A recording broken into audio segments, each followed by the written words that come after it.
ಸ್ನೇಹಿತರೆ ನಮಸ್ಕಾರ. ನಾನು ರವೀಂದ್ರ ಜೋಶಿ. ಫಕ್ರುದ್ದೀನ್ ಅಂತ ಒಬ್ಬ ಸಂಸತ್ ಸದಸ್ಯ ಪಾಕಿಸ್ತಾನದಲ್ಲಿ ಸಂಸತ್ತಿನಲ್ಲಿ ಒಂದು ಟೊಮೆಟೊವನ್ನು ಕೈಯಲ್ಲಿ ಹಿಡ್ಕೊಂಡು ಹೇಳ್ತಾನೆ, ಈ ಒಂದು ಟೊಮೆಟೊ ತೆಗೆದುಕೊಂಡು ಬರಲಿಕ್ಕೆ ಭಾರೀ ಕಷ್ಟ ಆಗೋಯ್ತು ನನಗೆ. ಆ ರೀತಿಯ ಸ್ಥಿತಿಯಲ್ಲಿ ಇವತ್ತು ಪಾಕಿಸ್ತಾನ ಒದ್ದಾಡ್ತಾ ಇದೆ. ನಾವು ಒಂದು ಕಾಲಕ್ಕೆ ಭಾರತದಿಂದ ಅತ್ಯಂತ ಅಗ್ಗದ ರೇಟ್ನಲ್ಲಿ ಟೊಮೆಟೊವನ್ನು ಈ ದೇಶಕ್ಕೆ ಆಮದು ಮಾಡ್ಕೋತಾ ಇದ್ದೀವಿ. ನಮ್ಮ ರಾಜತಾಂತ್ರಿಕ ವೈಫಲ್ಯದಿಂದಾಗಿ ಇವತ್ತು ಈ ಪರಿಸ್ಥಿತಿಗೆ ನಾವು ಬಂದು ನಿಲ್ಲಬೇಕಾಗಿದೆ. ಸರ್ಕಾರ ಈಗಲಾದರೂ ಎಚ್ಚೆತ್ತುಕೊಳ್ಳಿ ಅಂತ ಈ ಫಕ್ರುದ್ದೀನ್ ಅನ್ನುವಂಥ MP ಅಲ್ಲಿಯ ಸಂಸತ್ತಿನಲ್ಲಿ ಹೇಳ್ತಾನೆ. ಪಾಕಿಸ್ತಾನದಲ್ಲಿ ಅಲ್ಲಿಯ ಅತ್ಯವಶ್ಯಕ ವಸ್ತುಗಳ ಬೆಲೆ ನಭೋಮಂಡಲಕ್ಕೆ ಹೋಗಿದೆ. ತಮಗೆಲ್ಲ ಗೊತ್ತಿರುವ ವಿಚಾರ. 1 ಕಿಲೋ ಟೊಮೆಟೊಗೆ 600 ರೂಪಾಯಿ. ಒಂದು ತಿಂಗಳಲ್ಲಿ 400 ಪಟ್ಟು ಇದು ರೇಟು ಜಾಸ್ತಿ ಆಗಿದೆ. 1 ಕಿಲೋ ಉಳ್ಳಾಗಡ್ಡಿಗೆ, ಈರುಳ್ಳಿಗೆ 200 ರೂಪಾಯಿ ಆಗಿದೆ. 1 kg ಗೋಧಿ ಹಿಟ್ಟಿಗೆ 1200 ರೂಪಾಯಿ ಇದೆ. ತುಪ್ಪವನ್ನು ಖರೀದಿ ಮಾಡಲಿಕ್ಕಾಗೋದಿಲ್ಲ. ಹಾಲು ಇನ್ನಿಲ್ಲದ ಹಾಗೆ ದುಬಾರಿಯಾಗಿದೆ. ಜೀವನ ಮಾಡುವುದು ದುಸ್ತರವಾಗಿದೆ. ಆದರೆ ಪಾಕಿಸ್ತಾನದ ಸರ್ಕಾರದಲ್ಲಿರುವಂಥ ರಾಜಕಾರಣಿಗಳು ಡೊನಾಲ್ಡ್ ಟ್ರಂಪನ ಜೊತೆ ನಮ್ಮ ರಿಲೇಷನ್ನು ತುಂಬ ಚೆನ್ನಾಗಿ ಆಗಿಬಿಟ್ಟಿದೆ, ನಾವೀಗ ಜಾಗತಿಕ ಮಟ್ಟದಲ್ಲಿ ನಾಯಕತ್ವದಲ್ಲಿದ್ದೀವಿ ಅಂತ ಬಿಂಬಿಸಿಕೊಂಡು ವೈಶ್ವಿಕ ಮಟ್ಟದಲ್ಲಿ ಓಡಾಡ್ತಾ ಇದ್ದಾರೆ. ಒಂದು ದೇಶ ಹೇಗೆ ಹಾಳಾಗತ್ತೆ ಅಂತ ನೋಡಬೇಕು ಅಂತಂದರೆ ಪಾಕಿಸ್ತಾನದ ರಾಜಕಾರಣಿಗಳನ್ನು ನೋಡಬೇಕು. ಯಾಕೆ ಈ ಸ್ಥಿತಿ ಬಂತು ಯಾಕೆ ಈ ಸ್ಥಿತಿ ಬಂತು ಅಂದರೆ ಅಲ್ಲಿ ಅಕ್ಟೋಬರ್ 11ಕ್ಕೆ ಅಫ್ಘಾನಿಸ್ತಾನದ ಬಾರ್ಡರ್ ಇದೆಯಲ್ಲ, ಅದಕ್ಕೆ ಸಂಪೂರ್ಣವಾದಂಥ ನಿಷೇಧವನ್ನು ಹೇರಲಾಯಿತು. ಪಾಕಿಸ್ತಾನದ ವಸ್ತುಗಳು ಅಫ್ಘಾನಿಸ್ತಾನಕ್ಕೆ ಹೋಗೋದಿಲ್ಲ, ಅಫ್ಘಾನಿಸ್ತಾನದ ವಸ್ತುಗಳು ಪಾಕಿಸ್ತಾನಕ್ಕೆ ಬರೋದಿಲ್ಲ. ಟೊಮೆಟೊವನ್ನು ಅತಿ ಹೆಚ್ಚು ರಫ್ತು ಮಾಡ್ತಾ ಇದ್ದಂಥ ದೇಶ ಒಂದು ಅಫ್ಘಾನಿಸ್ತಾನ. ಮುಂಚೆ ಭಾರತದಿಂದ ಅದು ಅಲ್ಲಿಗೆ ರಫ್ತಾಗ್ತಾ ಇತ್ತು. ಯಾವಾಗ ಭಾರತ ಅಟಾರಿ ಬಾರ್ಡ್ರನ್ನು ಕ್ಲೋಸ್ ಮಾಡಿತು, ಭಾರತ ಮತ್ತು ಪಾಕಿಸ್ತಾನದ ಮಧ್ಯೆ ಯಾವುದೇ ರೀತಿಯ ವಾಣಿಜ್ಯ ಸಂಬಂಧಗಳಿಲ್ಲ ಅನ್ನುವಂಥ ನಿಲುವಿಗೆ ಭಾರತ ಬಂತು, ಅವತ್ತಿನಿಂದ ಪಾಕಿಸ್ತಾನದಲ್ಲಿ ತಾಪತ್ರಯಗಳು ಶುರುವಾಗಿಬಿಟ್ಟಿದ್ದಾವೆ. ಕೇವಲ 4-5 ತಿಂಗಳ ಹಿಂದೆ ಹೋಗ್ಬೇಕು ನೀವು. ಅದರ ಹಿಂದೆ 4 ತಿಂಗಳ ಹಿಂದೆ ಅಲ್ಲಿಯ ಜನರಲ್ ಇದನ್ನಲ್ಲ, ಆ ಜನರಲ್ಲು ಮತ್ತು ಅಲ್ಲಿಯ ಪ್ರಧಾನಿ ಶರೀಫ್ ಮುಲ್ಲಾ ಮುನೀರ್ ಮತ್ತು ಶಾಬಾಜ್ ಶರೀಫ್ ಬೀಗುತ್ತಾ ಇರೋದು ಹೇಗಿತ್ತು ಅಂತಂದರೆ, ಒಂದು ಕಡೆ ಉಮ್ಮಾ ಅಂದರೆ ಮುಸಲ್ಮಾನ ಭ್ರಾತೃತ್ವ, ಸೌದಿ ಅರೇಬಿಯಾ ಜೊತೆ ನಮ್ಮ ನಂಟಾಗಿದೆ, ನಾವು ಅವರು ಪ್ಯಾಕ್ಟಿಗೆ ಸಹಿ ಹಾಕಿದ್ದೀವಿ, ನಮ್ಮ ಮೇಲೆ ಯಾರು ದಾಳಿ ಮಾಡಿದ್ರೂ ಕೂಡ ಸೌದಿ ಅರೇಬಿಯಾ ನಮ್ಮ ಸಹಾಯಕ್ಕೆ ಬರುತ್ತೆ, ಸೌದಿ ಅರೇಬಿಯಾ ಮೇಲೆ ಯಾರಾದರೂ ದಾಳಿ ಮಾಡಿದರೆ ನಾವು ಪಾಕಿಸ್ತಾನದಿಂದ ನಮ್ಮ ಸೈನ್ಯವನ್ನು ಅಲ್ಲಿಗೆ ಕಳಿಸ್ತೀವಿ. ಅದಕ್ಕೆ ಈಗಾಗಲೇ 25,000 ಸೈನ್ಯಗಳನ್ನು ಈಗಾಗಲೇ ಅಲ್ಲಿ ನಿಯೋಜನೆ ಮಾಡಿದ್ದೇವೆ. ಎದಕ್ಕೆ ನಿಯೋಜನೆ ಮಾಡಿದ್ದಾರೆ? ಕಾವಲುಗಾರರ ರೀತಿಯಲ್ಲಿ ಸೌದಿ ಅರೇಬಿಯಾದಲ್ಲಿ ಎಲ್ಲೆಲ್ಲಿ ಸೆಕ್ಯೂರಿಟಿ ಬೇಕೋ ಅಲ್ಲೆಲ್ಲ ಸೌದಿ ಅರೇಬಿಯಾದ ಕ್ರೌನ್ ಪ್ರಿನ್ಸ್ ಆಗಿರುವಂಥ ಮೊಹಮ್ಮದ್ ಬಿನ್ ಸಲ್ಮಾನ್ ಇವರನ್ನೆಲ್ಲ ಅಲ್ಲಿಗೆ ನಿಯೋಜನೆ ಮಾಡಿ ಅವರಿಗೆ ಪಗಾರಗಳನ್ನು ಕೊಟ್ಟುಕೊಂಡು ಸಿಬ್ಬಂದಿಗಳ ರೀತಿಯಲ್ಲಿ ಅವರನ್ನು ನಡೆಸ್ಕೋತಾ ಇದ್ದಾನೆ. ಆದರೆ ಪಾಕಿಸ್ತಾನಕ್ಕೆ ಇದು ಭಾಳ ದೊಡ್ಡದಾದಂಥ ಘನತೆಯ ರೀತಿಯಲ್ಲಿ ತಮ್ಮನ್ನು ತಾವು ಬಿಂಬಿಸ್ಕೊಂಡ್ರು. ಅದಾದ ಮೇಲೆ ಇದ್ದಕ್ಕಿದ್ದ ಹಾಗೆ ಯಾವಾಗ ಅಫ್ಘಾನಿಸ್ತಾನದ ವಿದೇಶಾಂಗ ಸಚಿವ ಭಾರತಕ್ಕೆ ಬರ್ತಾನೋ ಇದ್ದಕ್ಕಿದ್ದ ಹಾಗೆ ಉದ್ವಿಗ್ನಗೊಂಡು ಬಿಡ್ತಾರೆ ಪಾಕಿಸ್ತಾನದವರು. ವ್ಯಗ್ರರಾಗ್ತಾರೆ, ಕೋಪಾವಿಷ್ಟರಾಗ್ತಾರೆ. ಅಫ್ಘಾನಿಸ್ತಾನದ ರಾಜಧಾನಿಯಾದಂಥ ಕಾಬೂಲ್ನ ಅತಿಥಿ ಗೃಹದ ಮೇಲೆ ತಮ್ಮ ಯುದ್ಧ ವಿಮಾನವನ್ನು ಕಳಿಸಿ ದಾಳಿಯನ್ನು ಮಾಡ್ತಾರೆ. ಇಡೀ ಪ್ರದೇಶವನ್ನು ಭಸ್ಮಗೊಳಿಸ್ತಾರೆ. ಆವಾಗ ಶುರುವಾಯಿತು ನೋಡಿ ತಾಪತ್ರಯ. ಅವತ್ತು ಶುರುವಾದ ತಾಪತ್ರಯ ಇವತ್ತಿನವರೆಗೂ ಅವರಿಗೆ ನಿಂತಿಲ್ಲ. ಯಾವುದೇ ಒಂದು ವಸ್ತುವನ್ನು ತರಿಸ್ಬೇಕು ಅಂದರೆ ಅವರಿಗೆ ದುಬೈ ಮೂಲಕ ತರಿಸ್ಬೇಕಾದಂಥ ಅನಿವಾರ್ಯತೆ ಬಂದೊದಗಿದೆ. 2,500 ಕಿಲೋಮೀಟರ್ ಇರುವಂಥ ಡುರಾಂಡ್ ಲೈನನ್ನು, ಅಲ್ಲಿರುವಂಥ 25 ಔಟ್ಪೋಸ್ಟ್ಗಳನ್ನು, ಆರ್ಮಿ ಪೋಸ್ಟ್ಗಳನ್ನು ಧ್ವಂಸಗೊಳಿಸಿದೆ ಅಫ್ಘಾನಿಸ್ತಾನದ ಅಲ್ಲಿಯ ಸೈನ್ಯ. ಅಲ್ಲಿರುವಂಥ ವ್ಯವಸ್ಥೆ ಇದೆಯಲ್ಲ, ಅದು ಹೇಗೆ ಪಾಕಿಸ್ತಾನದ ಮೇಲೆ ದಾಳಿಯನ್ನು ನಡೆಸ್ತಾ ಇದೆ ಅಂತಂದರೆ ನೀವು ನಿರೀಕ್ಷೆಯನ್ನೇ ಮಾಡಲಿಕ್ಕೆ ಸಾಧ್ಯ ಇಲ್ಲ. ಆ ರೀತಿ ತಾಲಿಬಾನಿಗಳು ಅವರ ಮೇಲೆ ದಾಳಿಯನ್ನು ಮಾಡ್ತಾ ಇದ್ದಾರೆ. ಇನ್ನು ಆಂತರಿಕವಾಗಿ ಅಲ್ಲಿ ನಡೀತಾ ಇರುವಂಥ ವಿದ್ಯಮಾನಗಳು ನಿಮಗೆ ತುಂಬ ಚೆನ್ನಾಗಿ ಗೊತ್ತಿದೆ. KPK ಅಂತ ಏನಿದೆ, KPKನಲ್ಲಿ ನಿರಂತರವಾದ ದಾಳಿ ಆಗ್ತಾ ಇದೆ. ಒಬ್ಬನೇ ಒಬ್ಬ ಸೈನಿಕ ಹೊರಗಡೆ ಓಡಾಡಲಾರದ ಹಾಗೆ ನಿರಂತರವಾಗಿ ಅಲ್ಲಿಯ ತೆಹರಿಕೆ ತಾಲಿಬಾನ್ ಪಾಕಿಸ್ತಾನ ನಿರಂತರವಾಗಿ ದಾಳಿಯನ್ನು ಮಾಡ್ತಾ ಇದೆ. ಆ ಒಂದು ಕಡೆ ಆಂತರಿಕ ಕಲಹ, ಒಂದು ಕಡೆ ಗಡಿಯಲ್ಲಿರುವಂಥ ಉದ್ವಿಗ್ನತೆ, ಮತ್ತೊಂದು ಕಡೆ ಹಣದುಬ್ಬರ. ವರ್ಲ್ಡ್ ಬ್ಯಾಂಕು IMF ಒಂದು ಮಾತು ಹೇಳಿದವ್ರೆ. ಆ ಮಾತನ್ನು ನೀವು ಕೇಳಿದರೆ ನಿಜಕ್ಕೂ ಪಾಕಿಸ್ತಾನಕ್ಕೆ ಈ ರೀತಿಯಾದಂಥ ಮಾತುಗಳನ್ನು ಆಡಬಹುದಾ ಅಂತ. Pakistan is in beggars list ಅಂತ ಹೇಳ್ತದೆ. ಅದು ಯಾವುದೋ ಒಂದು ದೇಶ ಇಂಥದ್ದೊಂದು ಶಬ್ದವನ್ನು ಕೇಳಿ ಇನ್ನೂ ಬದುಕಿಕೊಂಡಿದೆಯಲ್ಲ, ಅದು ಭಾಳ ಆಶ್ಚರ್ಯ. ಒಬ್ಬ ಯೂಟ್ಯೂಬರಲ್ಲಿ ಒಬ್ಬ ಜನಸಾಮಾನ್ಯರಿಗೆ ಪ್ರಶ್ನೆಯನ್ನು ಕೇಳ್ದ, ಏನು ಭಾರತದವರು ಚಂದ್ರನ ಮೇಲೆ ಪ್ರಯಾಣ ಮಾಡಿದ್ದಾರೆ, ನೀವೇನು ಮಾಡ್ತಾಯಿದ್ರಿ ಪಾಕಿಸ್ತಾನದವರು ಅಂತ.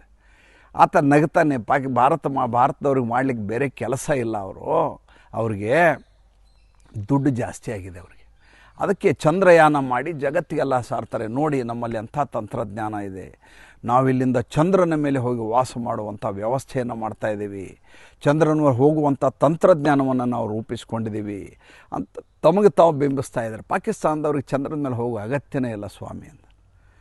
ಯೂಟ್ಯೂಬರ್ ಕೇಳ್ತಾನೆ, ಏನು ಈ ರೀತಿ ಮಾತಾಡ್ತಾ ಇದ್ರಿ, ಅಲ್ಲ ರೀ ತಂತ್ರಜ್ಞಾನದಲ್ಲಿ ಅಷ್ಟು ಮುಂದೆ ಹೋಗಿರುವ ರಾಷ್ಟ್ರದ ಬಗ್ಗೆ ಇಷ್ಟು ನೀವು ಕ್ಷುಲ್ಲಕವಾಗಿ ಮಾತಾಡ್ತಾ ಇದ್ದೀರಲ್ಲ.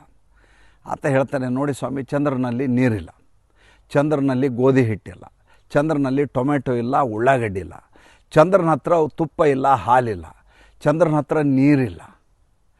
ಇಷ್ಟು ಕೂಡ ಪಾಕಿಸ್ತಾನದಲ್ಲಿ ಅದೇ ಸ್ಥಿತಿ ಇದೆ.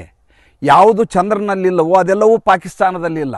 ಪಾಕಿಸ್ತಾನದಲ್ಲಿ ಟೊಮೆಟೊ ಇಲ್ಲ, ಪಾಕಿಸ್ತಾನದಲ್ಲಿ ಉಳ್ಳಾಗಡ್ಡಿ ಇಲ್ಲ, ಯಾವ ರೇಟ್ ಕೊಟ್ಟರೂ ಸಿಗೋದಿಲ್ಲ, ಸಂಪೂರ್ಣವಾಗಿ ನೀರಿಲ್ಲದೆ ತತ್ವಾರ ಕೂತಿದೆ. ಚಂದ್ರನ ಸ್ಥಿತಿ ಹೇಗಿದೆ ಆ ಸ್ಥಿತಿಗೆ ಪಾಕಿಸ್ತಾನ ಬರ್ತಾ ಇದೆ. ಆದ್ದರಿಂದ ನಾವು ಚಂದ್ರನ ಹತ್ರ ಹೋಗಿ ಆ ಸ್ಥಿತಿಯನ್ನು ನೋಡಬೇಕಾದ ಅಗತ್ಯ ಇಲ್ಲ, ನಮ್ಮ ದೇಶವೇ ಹಾಗಿದೆ, ನಾವ್ಯಾಕೆ ಚಂದ್ರನ ಹತ್ರ ಹೋಗೋಣ ಅಂತ ಹೇಳ್ತಾನೆ. ಅಂದರೆ ಆತ ಮಾಡಿದಂಥ ವಿಡಂಬನೆ ಅಲ್ಲಿಯ ಇವತ್ತಿನ ಸ್ಥಿತಿಯನ್ನು ಸಾರ್ತಾ ಇದೆ. ಇವರು ಯಾವ ರೀತಿ ಬಿಂಬಿಸ್ಕೋತಾ ಇದ್ರು ಅಂತಂದರೆ, ಮೊನ್ನೆವರೆಗೂ ಡೊನಾಲ್ಡ್ ಟ್ರಂಪ್ ನಮ್ಮನ್ನು ಕರೆದು ಲಂಚ್ಗೆ ಆಹ್ವಾನ ಮಾಡ್ತಾರೆ. ಡೊನಾಲ್ಡ್ ಟ್ರಂಪ್ ನಮ್ಮನ್ನು ಜಾಗತಿಕ ಮಟ್ಟದಲ್ಲಿ ದೊಡ್ಡ ನಾಯಕರನ್ನಾಗಿ ಬಿಂಬಿಸ್ತಾ ಇದ್ದಾರೆ. ಡೊನಾಲ್ಡ್ ಟ್ರಂಪ್ ನಮ್ಮಲ್ಲಿರುವಂಥ ತೈಲವನ್ನು ನಿಕ್ಷೇಪವನ್ನು ಹೊರತೆಗೆದು ಪಾಕಿಸ್ತಾನದಲ್ಲಿ ಇರುವಂಥ ನಿಕ್ಷೇಪದಿಂದ ಒಂದಷ್ಟು ಬೇಕಾದ್ರೆ ಭಾರತದವರೇ ಕೊಂಡುಕೊಳ್ರಿ ಅಂತ ಲೇವಡಿ ಮಾಡ್ತಾ ಇದ್ದಾರೆ. ಅಷ್ಟು ಉತ್ತಮ ಸ್ಥಿತಿಗೆ ಬಂದುಬಿಟ್ಟಿದ್ದೀವಿ ಪಾಕಿಸ್ತಾನದವ್ರು ನಾವು. ನಮಗೆ ಅಮೇರಿಕಾ ಅನ್ನುವಂಥ ಒಂದು ದೇಶ ಸಹಾಯ ಮಾಡಿಬಿಟ್ರೆ ಭಾರತವನ್ನು ಸುಮ್ಮನೆ ಎಡಗಾಲಿನಲ್ಲಿ ಒದ್ದು ಬಿಡ್ಬೋದು, ಆ ಸ್ಥಿತಿಯಲ್ಲಿದ್ದೀವಿ ಅಂತ ಹಗಲುಗನಸು ಕಾಣ್ತಾ ಇದ್ದರು ಮುಲ್ಲಾ ಮುನೀರು ಮತ್ತು ಈ ಶಹಬಾಜ್ ಶರೀಫ್. ಸ್ಥಿತಿ ಹೇಗೆ ಬಂದಿದೆ ಅಂದರೆ, ಅದೇ ಅಮೇರಿಕೆಯ ಡೊನಾಲ್ಡ್ ಟ್ರಂಪು ಈಗ ಎಡಗಣ್ಣಿನಿಂದ ಪಾಕಿಸ್ತಾನದ ಕಡೆ ನೋಡ್ತಾ ಇಲ್ಲ. ಎಂಥ ವಿಚಿತ್ರ, ವಿಲಕ್ಷಣ, ಹೀನಾಯ ಸ್ಥಿತಿ ಒಂದು ದೇಶ ಬಂದು ನಿಂತಿದೆ ಅಂತಂದರೆ, ಜನರಿಗೆ 1 kg ಟೊಮೆಟೊ ತಗೊಳ್ಳುವಂಥ ಸ್ಥಿತಿ ಇಲ್ಲ ಅಂದರೆ ಆ ಪರಿಸ್ಥಿತಿ ಆ ದೇಶದ ಹೇಗಿರಬಹುದು ಅನ್ನೋದನ್ನು ಆಲೋಚನೆ ಮಾಡಿ. ಇನ್ನು ಈ ಡೊನಾಲ್ಡ್ ಟ್ರಂಪು ಕೆನಡಾದ ಪ್ರಧಾನಿಯನ್ನು ಮೊನ್ನೆ ಒಂದು ಮಾತು ಹೇಳಿದ್ರಂತೆ ಸ್ವಾಮಿ. ಏನಂತ, ಹಿಂದೆ ರೊನಾಲ್ಡ್ ರೇಗನ್ ಕೂಡ ಟ್ಯಾರಿಫಿಗೆ ವಿರುದ್ಧವಾಗಿದ್ದರು ಅಂತ ಒಂದು ಮಾತು ಹೇಳಿದ್ದಾರೆ. ಆತನು ರಿಪಬ್ಲಿಕನ್ ಪಕ್ಷದವನು. ರಿಪಬ್ಲಿಕನ್ ಪಕ್ಷದ ರೊನಾಲ್ಡ್ ರೇಗನ್ನು ಟ್ಯಾರಿಫಿಗೆ ವಿರುದ್ಧವಾಗಿದ್ದರು ಅನ್ನುವಂಥ ಮಾತನ್ನು ಕೆನಡಾದ ಪ್ರಧಾನಿ ಹೇಳಿದ್ದಕ್ಕೆ ಡೊನಾಲ್ಡ್ ಟ್ರಂಪು ನಿಮ್ಮ ಜೊತೆ ವಾಣಿಜ್ಯ ವ್ಯವಹಾರಗಳನ್ನೇ ನಾವು ಮಾಡೋದಿಲ್ಲ ಅಂತ ಠುಕರಾಯಿಸಿದ್ದಾರೆ. ಈ ಮಾಡಿದ ತಪ್ಪನ್ನು ಇದ್ದಕ್ಕಿದ್ದ ಹಾಗೆ ಕೆನಡಾದ ಪ್ರಧಾನಿ ತಿದ್ದುಕೊಳ್ಳಿಕ್ಕೆ ತಯಾರಾಗ್ಬಿಡ್ತಾರೆ, ಬೇಷರತ್ ಕ್ಷಮೆಯಾಚನೆಯನ್ನು ಮಾಡ್ತಾರೆ. ನನ್ನ ಉದ್ದೇಶ ಡೊನಾಲ್ಡ್ ಟ್ರಂಪ್ ಅವರಿಗೆ ಹೀಗಳಿಯೋದಾಗಿರಲಿಲ್ಲ, ಅವಮಾನ ಮಾಡೋದಾಗಿರಲಿಲ್ಲ. ಒಂದು ಕಾರಣಕ್ಕೆ ರೊನಾಲ್ಡ್ ರೇಗನ್ ಹೇಳಿದ್ದನ್ನು ನಾನು ಕೇವಲ ಉಲ್ಲೇಖ ಮಾಡಿದೆ. ಈಗ ಇವತ್ತಿನ ಆರ್ಥಿಕ ಸ್ಥಿತಿಗೆ ಏನನ್ನು ಮಾಡಬೇಕೋ ಅದನ್ನು ತುಂಬ ಚೆನ್ನಾಗಿ ಡೊನಾಲ್ಡ್ ಟ್ರಂಪ್ ಅವರು ನಿರ್ವಹಿಸ್ತಾ ಇದ್ದಾರೆ. ಡೊನಾಲ್ಡ್ ಟ್ರಂಪ್ ಅವ್ರನ್ನ ನಾನು ಅಭಿನಂದಿಸ್ತೇನೆ. ರೊನಾಲ್ಡ್ ರೇಗನ್ ಅವ್ರ ಬಗ್ಗೆ ನಾನು ಆಡಿದ ಮಾತನ್ನು ಹಿಂತಕ್ಕೋತೇನೆ, ನನ್ನನ್ನು ಕ್ಷಮಿಸಬೇಕು ಅಂತ ಟ್ವೀಟ್ ಮಾಡ್ತಾರೆ ಕೆನಡಾದ ಪ್ರಧಾನಿ. ಡೊನಾಲ್ಡ್ ಟ್ರಂಪ್ಗೆ ಸಾಕಾಗೋದಿಲ್ಲ. ಆತ ಅಹಂಕಾರದ ದೊಡ್ಡ ಮುದ್ದೆ. ಆತ ಆಗಲೂ ನಿಮ್ಮ ಮೇಲೆ ವಾಣಿಜ್ಯ ಪ್ರತಿಬಂಧವನ್ನು ಹೇರಿದ್ದನ್ನು ತೆಗೆದುಕೊಳ್ಳೋದಿಲ್ಲ ವಾಪಸ್ಸು ಅಂತ ಹೇಳ್ತಾರೆ. ಅದಾದ ಮೇಲೆ ಮತ್ತೆ ಈ ಕೆನಡಾದ ಪ್ರಧಾನಿ ಪತ್ರಿಕಾಗೋಷ್ಠಿಯನ್ನು ಮಾಡ್ತಾರೆ. ಪತ್ರಿಕಾಗೋಷ್ಠಿ ಮಾಡಿ ಸಾರ್ವಜನಿಕವಾಗಿ ಬಹಿರಂಗವಾಗಿ ಕ್ಷಮೆಯಾಚನೆ ಮಾಡ್ತಾರೆ. ನಾನು ಆಡಿರೋ ಮಾತನ್ನು ಹಿಂತಕ್ಕೋತೇನೆ, ನನ್ನಿಂದ ತಪ್ಪಾಗಿದೆ. ಅದಾದ ಮೇಲೆ ಕೂಡ ಡೊನಾಲ್ಡ್ ಟ್ರಂಪ್ ಹಿಂದೆ ಸರಿಯೋದಿಲ್ಲ. ತನ್ನ ಮಾತಿನಿಂದ 50-55% ಅವ್ರ ಮೇಲೆ ಟ್ಯಾರಿಫನ್ನು ಹೇರಲಾಗಿದೆ ಕೆನಡಾದ ಮೇಲೆ. ಅಂದರೆ ಈ ಡೊನಾಲ್ಡ್ ಟ್ರಂಪನ ಮನಸ್ಥಿತಿ ಹೇಗಿದೆ ಅಂತಂದರೆ, ಆತನೆದುರಿಗೆ ಎಲ್ಲರೂ ಡೊಗ್ಗು ಸಲಾಮ್ ಹೊಡಿಬೇಕು, ನತಮಸ್ತಕ ಆಗಬೇಕು, ಶಿರಸಾಷ್ಟಾಂಗ ನಮಸ್ಕಾರ ಮಾಡಬೇಕು, ಜಿ ಹುಜೂರ್ ಅಂತ ನಿಂತ್ಕೋಬೇಕು. ಅಂಥವರಿಗೆ ಮಾತ್ರ ಆತ ತನ್ನ ಅನುಕೂಲವನ್ನು ಮಾಡಬಲ್ಲ, ತನ್ನ ದೇಶದ ಜೊತೆ ವ್ಯವಹಾರ ಮಾಡಬಲ್ಲ. ಹಿಂದೊಂದು ಸಲ ಐರೋಪ್ಯ ರಾಷ್ಟ್ರಗಳ ಎಲ್ಲ ಪ್ರಧಾನಿಗಳು, ಚಾನ್ಸಲರ್ಗಳು, ರಾಷ್ಟ್ರಪತಿಗಳು ಹೇಗೆ ಡೊನಾಲ್ಡ್ ಟ್ರಂಪ್ ಎದುರುಗಡೆ ನಿಂತಿದ್ರು, ಹೇಗೆ ಡೊನಾಲ್ಡ್ ಟ್ರಂಪು ಹೆಡ್ ಮಾಸ್ಟರ್ ರೀತಿಯಲ್ಲಿ ಕಾಲ ಮೇಲೆ ಕಾಲು ಹಾಕ್ಕೊಂಡು ಕೂತಿದ್ದ ಅನ್ನುವಂಥ ಒಂದು ಫೋಟೋವನ್ನು ತಮಗೆ ತೋರಿಸಿದ್ದೆ.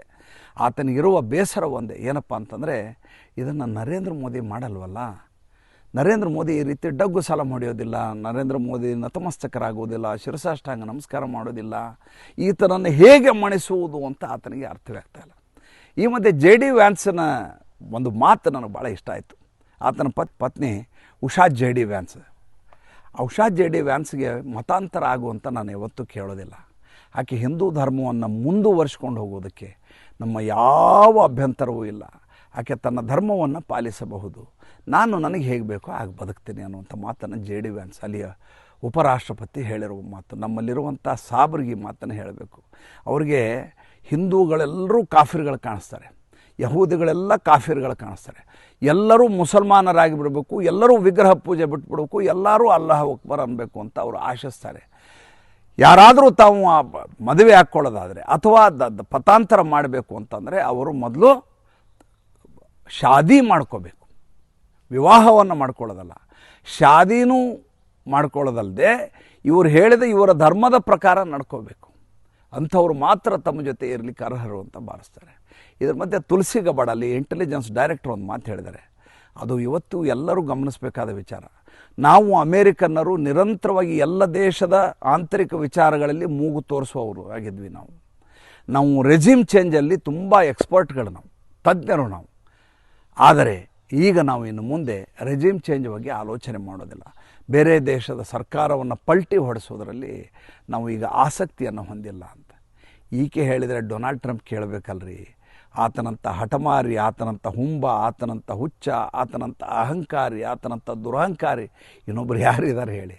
ಮತ್ತು ಮುಂದಿನ ಸಂಚಿಕೆಯಲ್ಲಿ ಹೊಸ ವಿಷಯದೊಂದಿಗೆ ಬರ್ತೀನಿ. ಸಂಚಿಕೆ ಇಷ್ಟ ಆಗಿದ್ರೆ ಲೈಕ್ ಮಾಡಿ, ಫಾಲೋ ಮಾಡಿ, ಶೇರ್ ಮಾಡಿ. ದಯವಿಟ್ಟು ನಮ್ಮ ಮುಕ್ತ ಪತ್ರಿಕೋದ್ಯಮಕ್ಕೆ ಆರ್ಥಿಕವಾಗಿ ಬೆಂಗಾವಲಾಗಿ ನಮಸ್ಕಾರ.